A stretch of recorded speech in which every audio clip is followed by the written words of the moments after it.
bell because UK Informate is bringing you the story that proves William and Kate are absolutely done playing nice with paparazzi who cannot respect boundaries, and you need to hear every detail.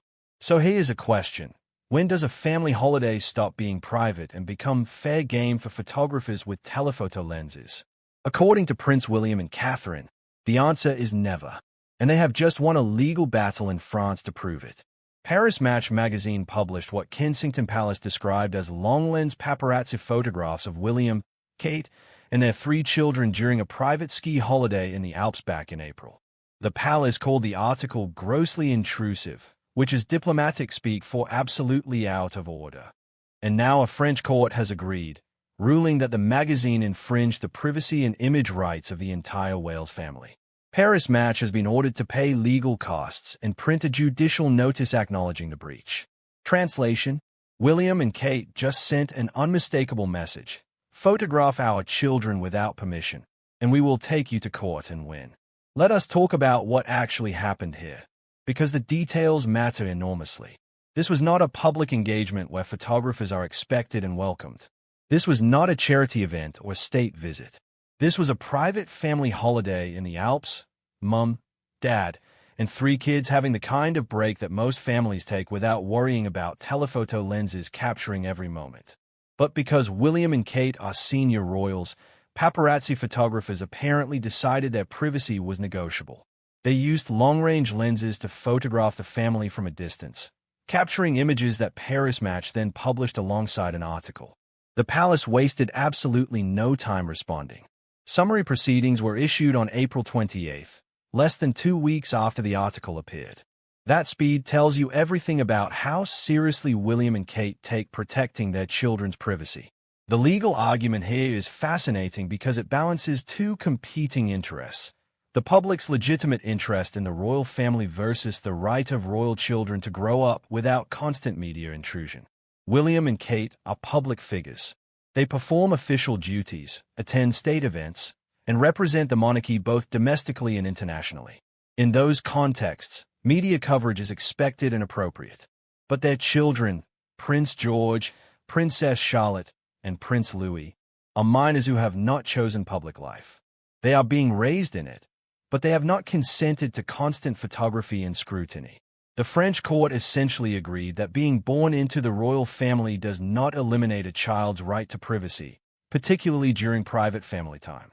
Kensington Palace's statement was absolutely unequivocal in its position.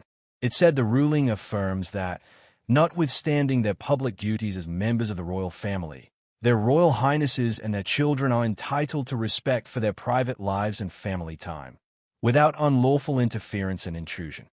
That phrasing is crucial because it acknowledges the public role whilst drawing a hard line around private time. William and Kate are essentially saying, we will do our jobs, attend engagements, fulfill royal duties, and accept media coverage in those contexts. But when we are on holiday with our children, leave us alone. That is not an unreasonable boundary, and the French court agreed. The statement went further, making clear that William and Kate will not hesitate to take such action as is necessary to enforce those boundaries.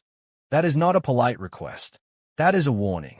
They are putting paparazzi agencies and publications on notice that privacy violations will result in legal action, and as this case demonstrates, they are willing and able to win those battles. This is not idle posturing. This is demonstrated commitment backed by successful litigation. The timeline of the legal proceedings is quite interesting. The oral hearing was held in June, several months after the initial filing. Further developments took place in September, with an interim order issued by the president of the First Chamber of the Nanterre Court, which was then sealed into a final order on October 14th. So this was not a quick rubber-stamp decision. This went through proper legal processes, with hearings and interim orders and final judgments. The French court took the case seriously, examined the evidence, and concluded that Paris Match had indeed violated the Wales family's privacy and image rights. The penalties are meaningful. Paris Match has been ordered to pay the couple's legal costs in France, which sends a financial message that privacy violations have consequences beyond just embarrassment. More significantly, the magazine must print a judicial notice acknowledging the breach. That is public humiliation for a publication, having to admit in print that they violated someone's rights and lost a court case about it. It transforms the victory from a private legal settlement into a public acknowledgement of wrongdoing that everyone can see. What makes this case particularly significant is the broader context of William and Kate's approach to privacy. They have consistently tried to create as normal a childhood as possible for their children within the constraints of royal life. George, Charlotte, and Louis attend school like other kids. They participate in activities. They have friendships. But all of that becomes infinitely more difficult if photographers are constantly capturing private moments and publishing them globally. How do you give your children normal experiences when every family holiday becomes tabloid fodder? William has spoken publicly about the trauma of losing his mother Diana in circumstances connected to paparazzi pursuit. He is clearly determined that his own children will not face the same level of intrusion that defined his childhood. The French legal system has historically been more protective of privacy rights than British law, which is likely why William and Kate chose to pursue this case in France, where the photographs were published rather than in the UK. French privacy laws recognize a strong right to one's image and private life, particularly for children. The court's decision here aligns with that tradition, prioritizing the privacy rights of minors over media commercial interests in publishing their photographs. For Paris Match, this represents a significant defeat and a warning to other publications. If a major French magazine cannot successfully defend publishing long-lens paparazzi photos of royal children on holiday, smaller publications and photo agencies will think twice before doing the same. What is also worth noting is what William and Kate did not do. They did not issue angry statements attacking the media generally. They did not complain publicly about press intrusion.